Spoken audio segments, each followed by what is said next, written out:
자, 포르프 설명드리고 있는데, 전통 포르프는 이제 제어 변수를 이용해서 반복 횟수를 제어합니다.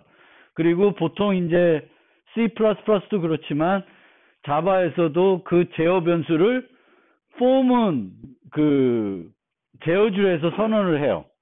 그렇게 선언하게 되면은 이 i라는 변수의 가시 영역은 폼은 내로 제한이 됩니다.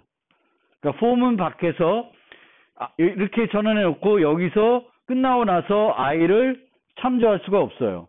만약에 끝나고 나서도 그 i가 필요하면은 여기다 선언하면 안 되는 거죠. 그래서 그렇게 하시면 되겠고, 그렇기 때문에 우리가 포문을 그 한 함수에 여러 개 정의하더라도 계속 i를 쓸 수가 있습니다. 이 i와 이 i는 서로 가시 영역이 중첩되지가 않아요. 자바에서는 가시 영역이 중첩되지 않으면 똑같은 이름의 지역 변수를 계속 선언할 수 있습니다. 하지만 이런 거는 안 돼요. 지역 변수가 자바에서는 중첩되면 안 됩니다. 중첩되지 않으면 되고 그렇고요. 그래서 보통 전통 포문을 쓸 때 이제 IJK 요 제어 변수들을 이제 많이 쓰는데 그 제어 변수들을 제어줄에서 선언하게 되겠고, 그렇게 선언하면 이제 가시 영역이 그 포문 내로 제한이 됩니다. 제어줄의 이닛과 스텝 부분은 쉼표를 이용해서 여러 개의 표현식을 포함할 수 있는데, 복합 선언을 하게 되면 그때의 쉼표랑 이 쉼표는 다른 거예요. 요 쉼표는 복합 선언에서 변수를 나누는 거고요. 얘는 표현식을 여러 개 쓰는 거예요. 표현식을. 근데 어찌됐건 이 제어줄을 우리가 복잡하게 쓸 수 있어요. 여러 개 복잡하게 쓸 수 있는데, 가급적이면 복잡하게 안 쓰는 게 좋습니다. 그냥 포문을 딱 보면 얘는 몇 번 반복되는 거구나 쉽게 이해되게 써주는 게 더 바람직한 코딩 스타일이라고 저는 생각을 해요. 그래서 복합선언은 할 수 있는데, 복합선언을 하게 되면은 i와 j는 같은 타입의 변수가 되는 거죠. 그래서 서로 다른 타입의 변수를 우리가 제어줄에 선언할 수는 없어요. 만약 서로 다른 변수가 필요하면 이런 식으로는 쓸 수 있죠. 여기서의 콤마랑 여기서의 콤마가 조금 다른 거다. 이렇게 좀 알아두시면 되겠고요. 뭐 이거는 보시면 될 거예요. 우리가 주로 많이 쓰는 게 n번 반복할 때 이 형태를 많이 쓰죠. 10번 반복하고 싶으면 이 형태를 많이 쓰는 거예요. 그럼 되면 되겠고, 그 다음에 반복문을 작성할 때 이제 브레이크와 컨티뉴 문을 쓸 수 있죠. 브레이크, 컨티뉴. 물론 브레이크는 어디서 또 쓰냐면은 스위치 문에서도 쓰죠. 그리고 이 브레이크 문은 항상 어떤 역할을 하냐면은 자기가 포함된 문을 종료시키는 역할을 해요. 스위치 문에서 브레이크 쓰면 스위치 문을 종료시키고, 반복문에서 브레이크를 쓰면은 반복문을 종료시킵니다. 그런데 이때 어떤 반복문을 종료시키냐면 자기를 포함하고 있는 가장 안쪽 반복문을 종료시키는 거예요. 컨티뉴는 반복문을 종료시키는 게 아니라 이번 반복을 종료시키는 거예요. 그래서 잘못 이해하는 게 뭐냐면은 컨티뉴를 만나면 루프의 시작으로 간다 라고 이해하시는 분들이 있는데, 그건 잘못된 거고, 컨티뉴를 만나면 루프의 어디로 가요? 끝으로 가요. 몸체의 끝으로 가는 게 맞는 거예요. 그래야 이 세 개에 대해서 다 똑같이 이해하고 적용할 수 있어요. 여기서 화일문에서 컨티뉴를 만나면 끝나. 그 몸체가 끝나요. 그럼 어디로 가? 시작으로 가겠죠. 그렇죠? 이 두 화일에서 끝나면 어디로 가요? 조건으로 가요. 그 다음에 포문에서는 바디가 끝나면 컨티뉴를 만나면 어디로 가? 스텝으로 가는 거예요. 스텝. 그래서 컨티뉴를 올바르게 이해하는 건 루프의 시작이 아니라 루프의 끝, 몸체의 끝으로 이동한다고 생각하시면 돼요. 몸체를 실행하다가 컨티뉴를 만나면 이제 안으로 들어가는 거고요. 그 다음에 이제 이 브레이크와 컨티뉴는 그 안쪽에, 그러니까 중첩된 반복문을 작성했을 때 자기를 포함하고 있는 가장 안쪽 반복문만 종료시키거나 끝으로 이동하는데 어떨 때 필요하냐면 이 안쪽에서 전체, 바깥까지 아우르는 전체 반복문을 모두 종료시키고 싶을 때가 있어요. 그러면 옛날에 어떻게 했냐면 여기서 브레이크 걸고 여기서 또 확인해서 또 브레이크 걸었어요. 그런 형태로 작성했는데 그게 번잡하다 보니까 어떤 걸 자바에서 만들어냈냐면은 브레이크 레이블, 컨티뉴 레이블을 만들었어요. 그래서 이렇게 브레이크 레이블을 만나면 레이블이 붙어있는 반복문을 종료시키는 거예요. 근데 이 레이블을 어디다 붙이냐면 여기다 붙이는 게 아니라 종료시키고 싶은 반복문 앞에 붙이는 거예요. 그러니까 우리가 예를 들면 C++에서 이런 형태 짤 때 보통 뭘 써요? C++에서 이런 브레이크 레이블이 없죠. 그래서 뭘 써? C++에서 또는 C에서는 중첩된 반복문을 안쪽에서 종료시키고 싶어요. 그럼 뭘 써요? 고토문을 써요. 고토문. 그럼 고토 레이블 하면 레이블을 어디다 붙여요? 여기다 붙이거든요. 그렇죠? 그럼 일로 이동하는데 이 브레이크 레이블에서는 이 레이블을 여기다 붙이는 게 아니라 여기 문장이 있을 때 여기다 붙이는 게 아니라 종료시키고 싶은 바깥쪽 반복문 앞에다 붙이는 거예요. 그럼 브레이크 레이블 되면 얘를 종료시키는 거예요. 화해를. 얘가 아니라 내가 포함돼. 그래서 브레이크 레이블은 은근히 많이 사용돼요. 필요할 때 쓰시면 돼요. 그래서 안쪽 반복문에서 바깥쪽까지 다 종료시키고 싶으면 이제 브레이크 레이블, 컨티뉴 레이블. 근데 컨티뉴 레이블은 내가 한 번도 써본 적이 없어요. 프로그램 짜보다 보면 컨티뉴 레이블을 쓸 일은 별로 만나본 적이 없어요. 근데 있어요. 쓸 수 있는데 써본 적이 없어요. 쓸 일이 없으니까 별로. 근데 있다. 레이블된 컨티뉴도 있다. 그렇게 되겠고 반복문 작성하는 팁. 아까 설명드렸듯이 세 종류의 반복문이 있는데 뭐 이게 규칙은 아닌데 보통 관례가 이렇게 되는 것 같아요. 그래서 반복문을 들어가기 전에 반복하는 횟수를 안다. 그럼 뭘 써? for문 써요. 근데 반복하는 횟수를 모른다. 그럼 while문을 씁니다. 근데 while문을 써야 되는 경우인데 한 번은 반복된다는 걸 강조하고 싶어. 그럼 뭘 써요? do while 쓰는 거예요. 그래서 이 기준대로 여러분도 반복문을 초이스하면 좋을 것 같아요. 그 다음에 for문을 작성할 때 for문의 경우에는 가급적이면 not equal로 종료 조건을 안 쓰는 게 좋아요.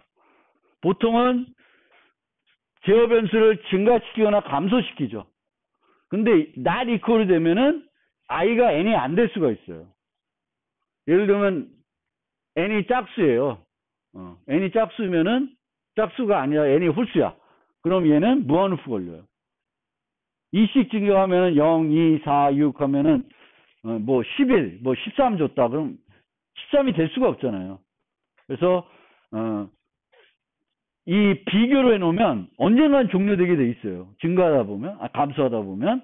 그래서 그거를 이제 요 종료 조건으로는 가급적 not equal 쓰지 말라. 그리고 반복문 내에 평가값이 변하지 않는 표현식은 반복문 전에 미리 계산 후에 사용하는 것이 바람직합니다. 그러니까 반복적으로 똑같은 일을 굳이 할 필요 없죠. 근데 얘를 하려면 뭐가 필요해? 변수에다가 그 식의 결과를 저장했다가 계속 써야 되겠지. 그래서 반복문이 매우 많이 반복될 수 있으니까 중복된 계산을 안 하게끔 반복문을 작성해 주는 게 효율성 측면에서 좋습니다. 그리고 모든 루프는 브레이크와 컨티뉴 없이 작성할 수 있는데 억지로 안 쓰려고 하지 마세요. 저는 브레이크와 컨티뉴 쓰는 게 효과적인 것 같아요. 가독성에도 그렇게 나쁘지 않고 저는 오히려 브레이크를 즐겨 쓰는 사람입니다. 그 다음에 포문하고 화일문을 비교할 때 for문의 장점 중에 하나는 변수의 가시 영역, 사용하는 변수의 가시 영역을 for loop 내로 제한하는데 쉽다는 거예요. 여기다가 쓰게 되면은 이 it는, 요 변수는 요 안으로 제한이 돼요. 변수의 가시 영역을 제한시킬 수 있으면 좋거든요. 그러면 디버깅 하기가 더 좋아요.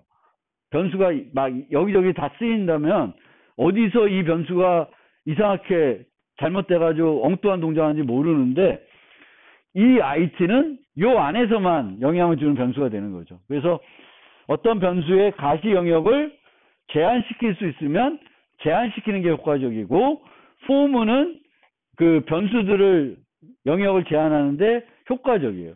화일문은 똑같은 거 하려고 그러면 이 it가 화일문 밖에 초기화가 돼야 되기 때문에 이 안으로 제한하기가 어렵습니다. 그래서 이 for문은 그 변수의 가시형을 제한하는데 효과적인 거고요. 그리고 여러분들 중에 이제 코딩하는 사람들 중에 조금 효과적으로 작성 못하는 분들이 어떻게 작성하게 되냐면 이런 경우들이 있는데 이런 경우들을 잘 있으면 생각해 볼 필요가 있어요. 그러니까 뭐냐면은 반복문에 조건문이 들어가요.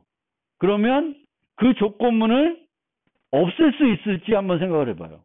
없앨 수 있다면은 효율성을 되게 높일 수 있습니다. 특히 자바는 좀 덜 한데 파이썬은 이 조건문 하나 들어가면 성능 차이가 어마어마하게 나더라고요. 그래서 반복문 내에 가급적이면 조건문이 들어갔다. 그럼 이 조건문 없이 똑같은 코드를 작성할 수 있는지 한번 생각해보고 작성할 수 있다면 바꾸는 게 좋다는 거예요. 예를 들면 이런 형태가 돼요. 뭐 되게 심플한 예지만 짝수일 때는 A하고 홀수일 때는 B 하는 거죠. 그러면 차라리 나누면 되죠. 짝수일 때는 얘, 홀수일 때는 얘. 이렇게. 그러면 얘는 반복은 똑같은 횟수로 반복하겠죠. 하는데 조건문은 없이 진행이 되는 거니까 더 효율적이겠죠. 그 다음에 이런 경우도 많아요. 이 i코 0은 매번 검사를 하는 거죠. 근데 언제만 쓰여요? 처음에만 한번 쓰이는 거지. 이런 경우는 빼내는 게 좋아요. 불필요한 거거든요. 매번 필요한 게 아니에요. 얘랑은 조금 다른데 얘 같은 경우에는 이런 식으로 작성할 수는 없는지 여기 1이 돼야 되겠다. 여기 또 틀렸다. 1. 여기 1이요. 그래서 0일 때는 앞에 하고 그 다음에 1부터 하면 되잖아요.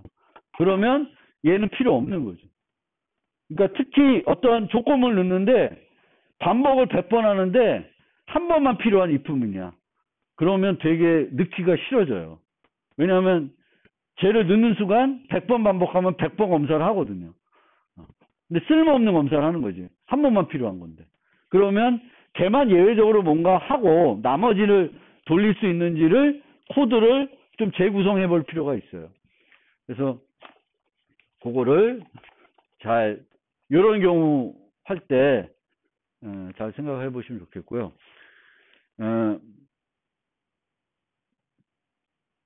조건문도 그렇고 이제 반복문에서도 흔하게 하는 실수가 뭐냐면은 초기 값을 잘못 설정하거나 아니면 요 조건식을 잘못 설정하는 거예요. 근데 이렇게 잘못 설정했을 때 10번 반복해야 되는데 1000번 반복하고 그렇게 작성하진 않아요. 보통은. 잘 작성하는 사람도 작성하다 보면 실수해가지고 10번 해야 되는데 9번만 한다든지 10번 해야 되는데 11번 하는 경우가 많아요. 그래서 하나 차이로 틀리는 거예요. 그거를 우리가 off by one error 또는 fence post error라고 그래요. fence post도 펜스가 2개 있으면 기둥은 3개 필요하잖아요. 근데 그걸 착각해서 이제 둘로 생각하는 거죠. 그러면 하나를 틀리게 돼요. 그러니까 한 번 적게 하거나 한 번 많게 하거나. 그래서 그런 경우에도 이런 간단한 예제들 갖고 테스트해 보면 0이 맞는지 1이 맞는지 또 얘가 맞는지 확인해 볼 수 있어요. 근데 얘가 맞는지 확인해 보려면 이 두 개가 일치되는 예제를 찾아서 해봐야 돼. 생각을 해봐서 구성을 해봐야 돼요. 그러니까 이자가 2배 되는 해가 불가능하겠지. 지금의 이자율로는 불가능한데, 가정할 때는 우리가 생각할 때는 50% 놓으면은 머릿속으로도 생각할 수 있잖아요. 또 100% 놓으면 더 쉽게 생각할 수 있고, 100% 놓은 이유는 타겟이 200인데 밸런스가 정확하게 200이 될 수 있는 거죠. 이런 경우들을 생각해서 얘가 맞는지 0이 맞는지 1이 맞는지를 검사해보고 실행해보면 돼요.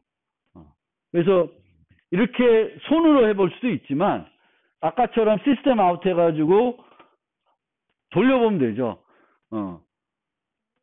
이자율이 50%일 때 밸런스를 100으로 놓고 돌려보는 거예요. 그럼 2가 나와야 되는데 2가 안 나와. 그럼 뭐 어디가 잘못된 거겠죠. 그래서 그렇게 간단한 것 갖고 테스트를 해보면 돼요. 그래서 그거 해보시면 되겠고, 그 다음에 반복문을 작성하는 팁 또 하나 드리면, 이제 루프 앤 하프 프로블럼이라는 게 뭐냐면은, 직관적으로 생각하면은 루프를 시작할 때가 아니고 끝날 때가 아니라 중간에 끝내야 되는 경우가 있어요. 지금 문제는 뭐냐면은 마이너스 1이 입력될 때까지 정수를 입력받아서 평균을 구하는 거예요. 그러면 내가 머릿속으로 그려보세요. 어떻게 해야 되냐면, 반복해야 될 게 뭐냐면 정수 입력, 그 다음에 마이너스 인지 검사, 아니면 합산. 이게 반복해야 되는 거잖아요. 해야 되는 일이. 그러면 어디서 종료돼야 돼? 여기 위치에서 종료되는 거죠. 그러면 얘를 브레이크 안 쓰고 잘라 그러면 오히려 머리가 아파요. 그냥 이럴 경우에는 이렇게 작성하는 걸 저는 선호합니다. 무한루프 돌리고 내 머릿속 그리는 게 뭐야? 입력 받아. 그렇죠? 여기 머릿속 생각하는 게 이거거든요. 입력을 받는 거예요. 그 다음에 입력될 값이 마이너스 1인지 검사해. 마이너스 1이면 브레이크하고, 아니면 합산을 하는 거예요. 썸 교하는 거예요. 그러면 이렇게 작성하면은 더 가독성도 좋고 깔끔한 것 같아요. 저거를 이제 브레이크 없이 작성하려고 그러면 이렇게 작성되는 경우도 많아요. 이렇게 작성되면 어떻게 돼? 코드가 중복이 되죠. 앞에서 한번 입력받고 들어가야 되니까 중복이 돼요. 옛날에 제가 공부할 때는 이것도 훈련시켰어요. 숙제로. 브레이크 없이 짜라고. 왜 하는지 모르겠어요. 이렇게 브레이크 없이 짜라 그러면 우리는 어떻게 했냐면, 숙제할 때 이렇게 해놓고 이렇게 바꿨어요. 그러니까 변수만 하나 도입하는 거지. 그럼 브레이크 없어지잖아요. 그래서 이런 식으로 많이 해요. 근데 이렇게 가도 되고요. 다면 되는데, 이렇게 하는 것보단 얘가 저는 제일 짜기 쉬운 것 같아요. 그냥 내 머릿속으로 뭘 반복해야 하는지 생각하는데, 이렇게 반복해야 되는데 요쯤에 중간을 검사해서 중간을 해야 돼. 그러면 그렇게 짜고 전체를 뭘로 묶어요? 무한루프로 묶는 거예요.